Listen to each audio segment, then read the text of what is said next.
My name's Roz, also known as Passionedflower, and each week you'll find me here talking about my farming and creative life. Let's jump in and see what happened this week on the farm.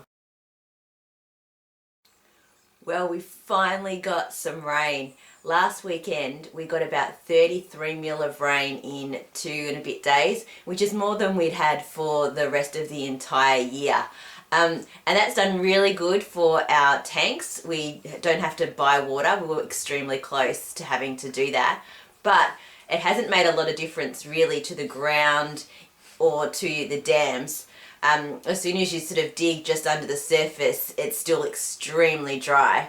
What is happening is there is a bit of a green tinge coming back to everything. As soon as there's a little bit of moisture and some heat, it's amazing how quickly all of the grass starts to regrow. So we are seeing some green, but if we get a few more days of really hot weather, today is going to be fairly warm again, it might stop it growing for a little while. I've also noticed that the birds are starting to flock, and that's one of the signs of early winter. So it's interesting now that I've got that concept of the 6 seasons in my head to actually see how that plays out throughout the year.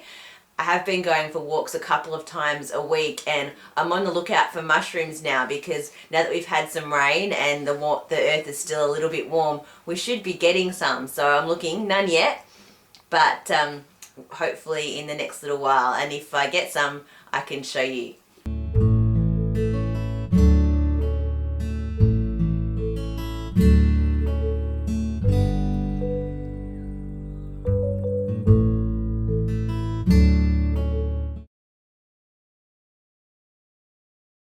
On Thursday night this week, I was invited to go to Unwind Craft Cafe for their open night. It's a great night where everyone comes together and sits and chats and knits or crochets, brings along their fibre crafts and shares with everyone else.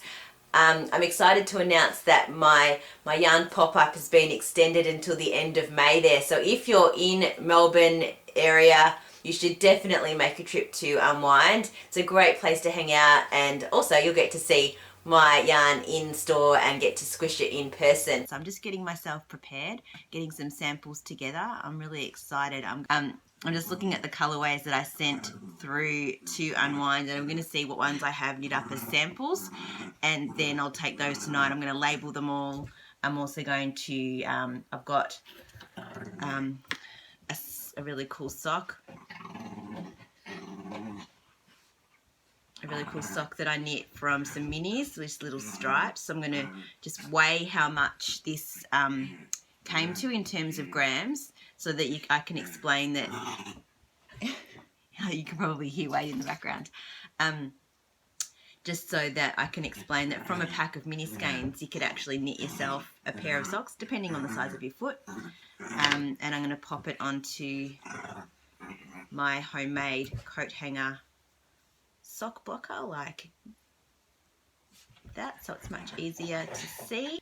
And I've got some shawls that I knit, and these are 1 skeins. I really love these patterns because what you do is you basically, this one, you start at one end and you increase until you've knit half your ball, and then you decrease back down again, so you get the most out of your yarn. And it's a cute little around the neck. This is the Island Life colorway.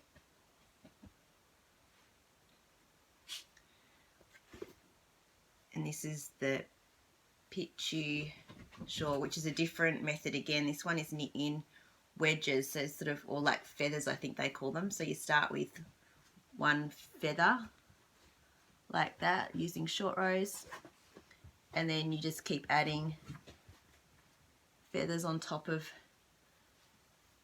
feathers until you get as many as you need or you run out of yarn. And this is in the Snozberries colorway, one of my Willy Wonka colours. And they're both like this nice little short collar type shawl that can sit around your neck. And this one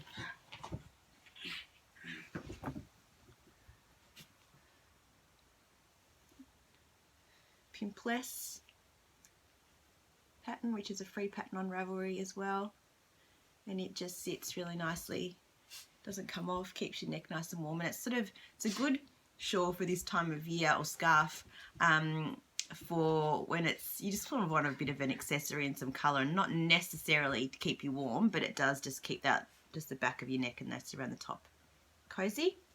I've knit all of these squares in a lot of my colorways, thinking one day I might turn it into a blanket of some kind. This is a motif from the Bloom shawl, and I've just taken just the middle motif from that shawl because I think it's really pretty, and knit a whole lot of my own samples in my yarn, just for a little bit of difference and interest rather than just a flat square. So you get to see some plain knitting and you get to see how it sort of works up. So that's what I'm working on today.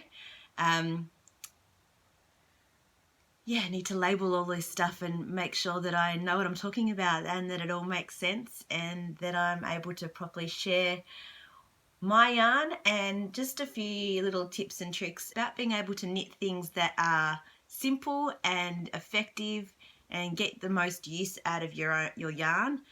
And I find a lot of the things that I knit are really simple, and just because they're simple doesn't mean that they're not a really great project and that the finished object isn't fantastic. So I think it's about choosing the right yarn and the right project together, and hopefully I can help some of the ladies do that tonight.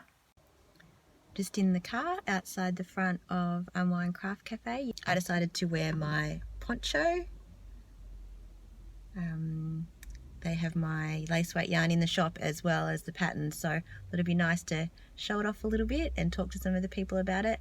I've got my basket here with all of my goodies ready to show.